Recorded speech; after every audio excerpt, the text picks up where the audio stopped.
Vamos abrir nossas Bíblias em Daniel capítulo 6.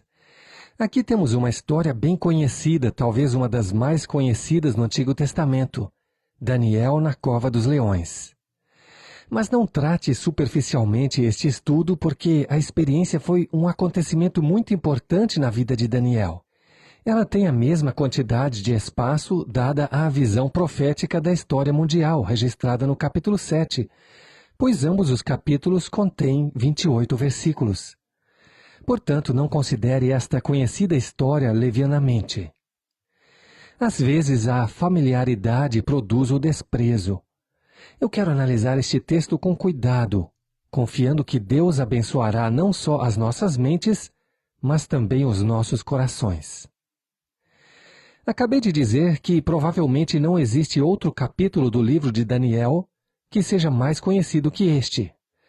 Pessoalmente, eu nunca me canso de maravilhar-me das novas lições que recebo toda vez que eu leio este capítulo. Se este for o seu primeiro encontro com este capítulo, ou se você já o leu centenas de vezes, por favor, receba-o com uma mente aberta. Apesar de Daniel ter passado apenas uma noite de sua longa vida na cova dos leões, as lições deste capítulo são numerosas e muito importantes.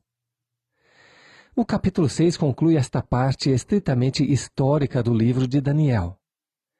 Na verdade, a história nos primeiros 6 capítulos do livro contém profecia.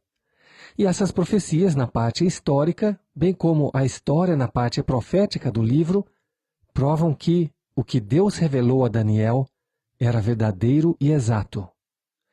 O escritor de Hebreus escreveu a respeito daqueles que, pela fé venceram reinos, praticaram a justiça, alcançaram promessas, fecharam as bocas dos leões. Hebreus 11:33. Estas referências, sem dúvida, incluem Sansão, conforme Juízes 14, e Davi, conforme 1 Samuel, mas também Daniel. No Salmo 57:4, Davi escreveu: "A minha alma está entre leões." Agora, se eles eram literalmente leões ou não, eu não posso dizer. Mas nós sabemos que o comentário em Hebreus 11:36 está baseado na história do Antigo Testamento. Falaremos mais sobre esta experiência com os leões à medida que avançarmos no texto. Portanto, vamos deixar os leões de lado por um momento.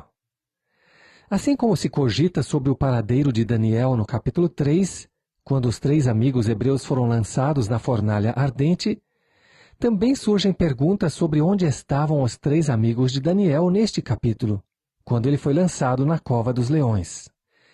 Tem sido sugerido que, devido à posição de importância que Daniel tinha, talvez ele estivesse em outra parte do império em negócios oficiais quando a estátua foi levantada. Mas a Bíblia não fala nada a respeito disso.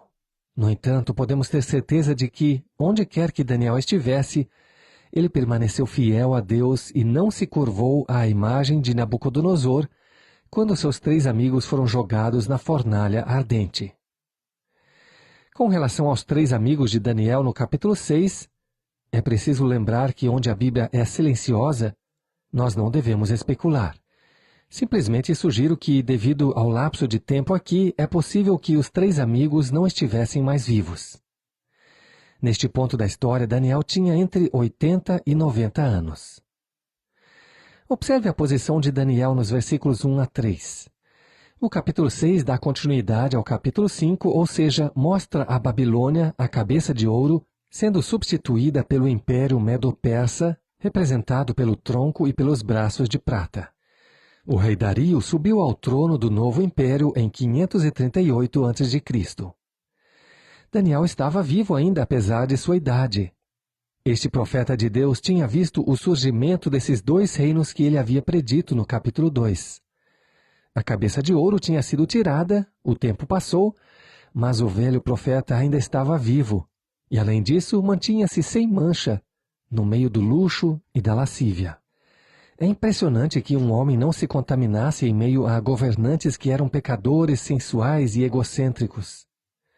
Sua pureza era ainda mais acentuada devido à impureza em seu redor. A inferioridade do segundo reino de prata em relação ao primeiro de ouro era percebida imediatamente. O governo de Nabucodonosor na Babilônia era uma monarquia absoluta. Era autocrático. Ele não compartilhava sua autoridade com ninguém e era o único ditador do seu reino. Matava ou deixava vivo a quem ele queria. Mas sob o reinado de Dario houve uma mudança. Este segundo império mundial não foi uma monarquia absoluta.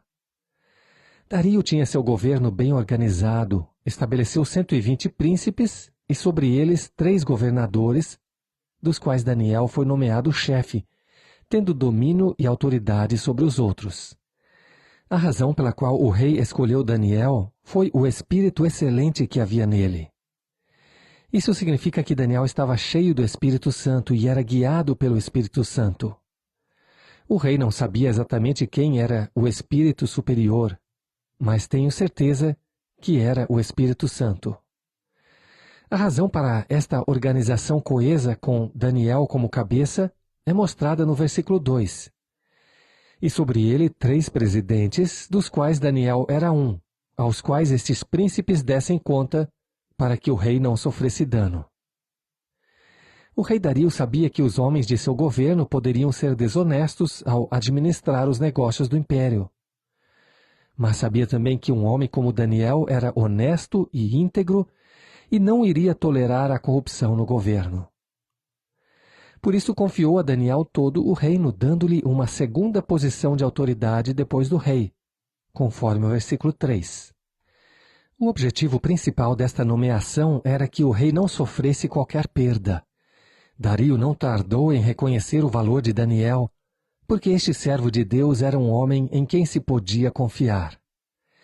E Daniel foi preferido acima dos governadores e outros líderes.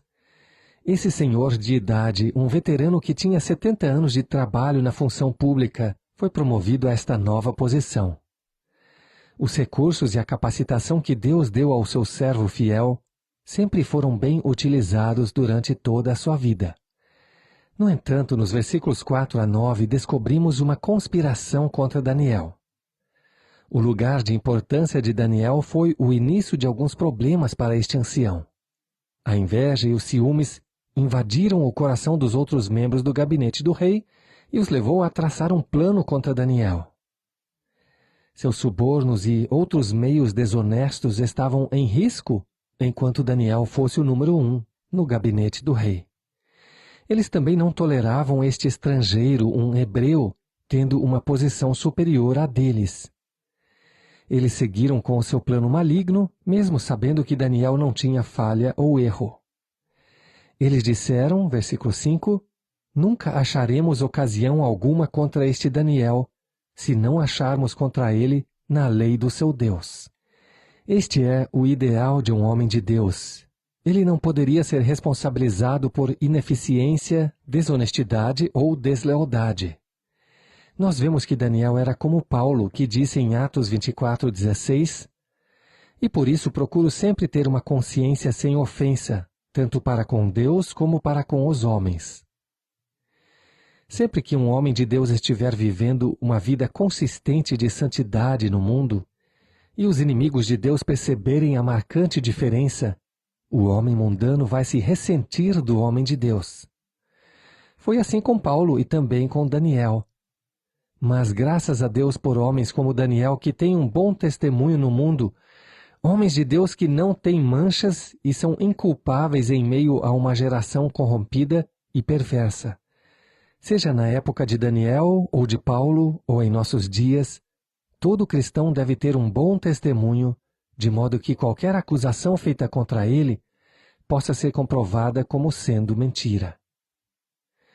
O Dr. Walter Wilson, um amigo meu muito querido, contou sobre um cristão bom e piedoso que foi acusado de coisas que eram falsas. O fiel homem de Deus escutou pacientemente o seu acusador até ele terminar, e depois inclinou a cabeça, dizendo: Pai, eu te agradeço que essas acusações contra mim são falsas.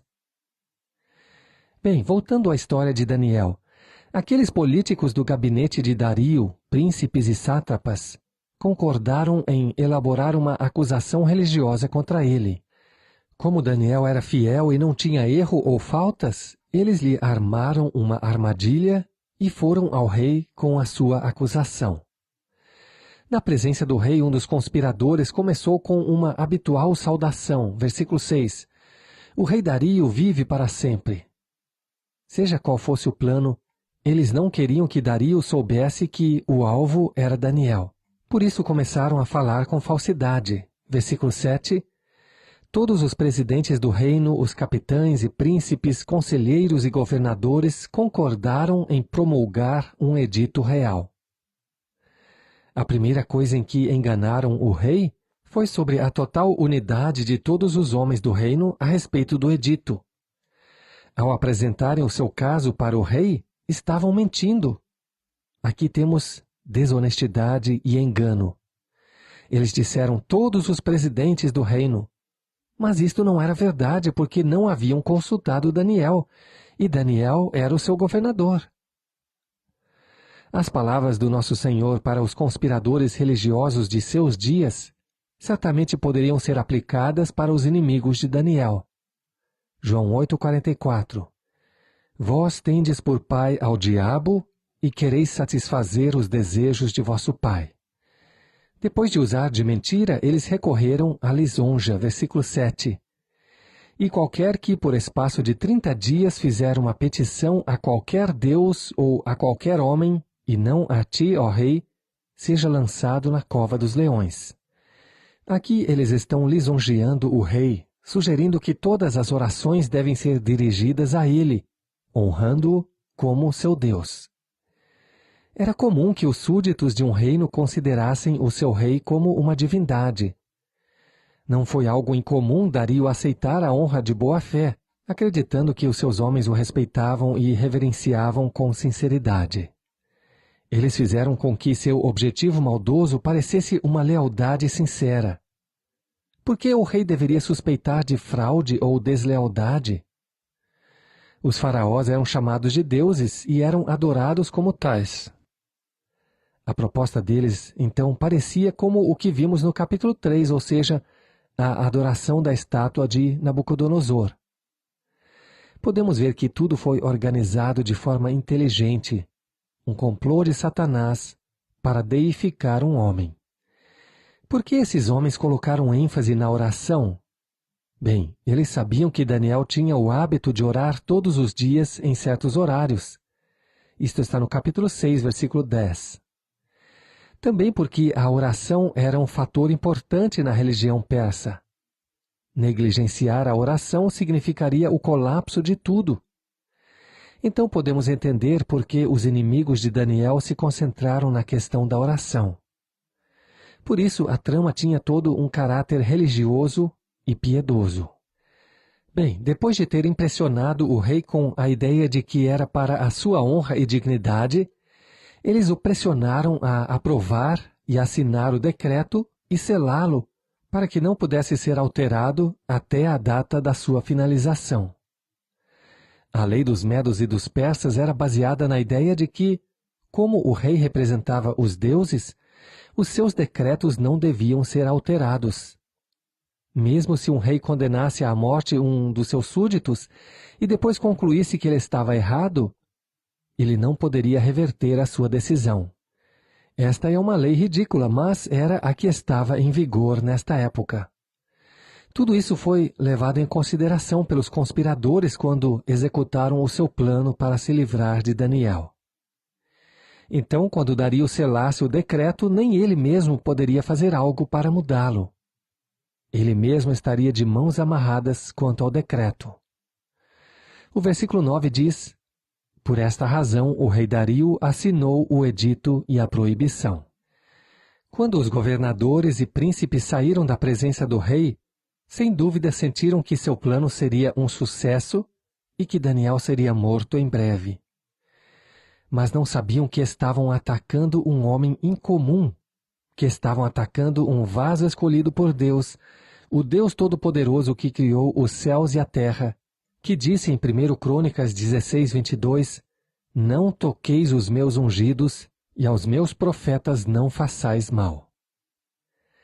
A lei dos medos e persas não estava sujeita a mudanças, mas estes homens não levaram em conta o Deus Altíssimo. Nos versículos 10 e 11 vemos mais amplamente a vida de oração de Daniel. Apesar de que em todo o capítulo 6 vemos apenas um único versículo que se refere ao hábito de orar de Daniel, este versículo nos dá uma chave para compreendermos o homem Daniel e o milagre que Deus fez em seu favor.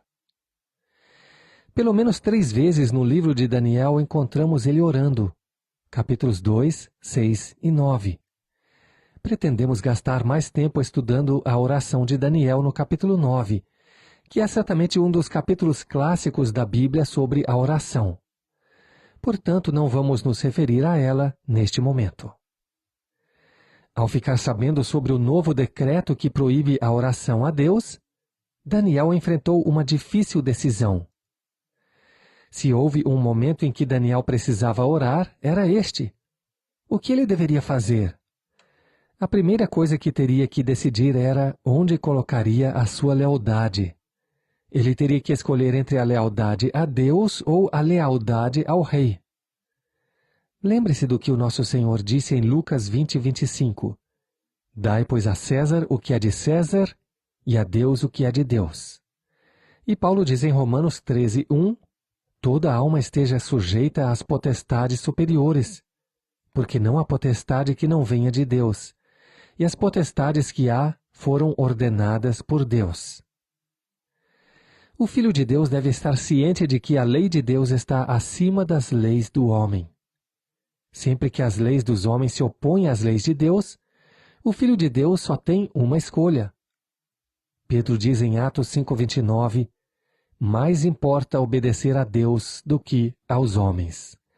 Alguns podem perguntar, Daniel não poderia ter ido para o seu quarto, fechado a porta e as janelas e orar em silêncio a Deus? Bem, confesso que isso é o que eu teria tentado fazer, mas Daniel não agiu assim. Observe cuidadosamente o que diz o versículo 10. Entrou em sua casa, ora, havia no seu quarto janelas abertas do lado de Jerusalém. Aqui vemos que ele não abriu as janelas deliberadamente para desafiar o decreto do rei, porque as janelas já estavam abertas. E havia uma razão para isso. Tendo sua janela aberta em direção a Jerusalém para orar a qualquer momento, Daniel estava obedecendo às instruções de Deus. Lembre-se de que quando Salomão dedicou o templo, ele antecipou que um dia o povo seria levado para outra terra.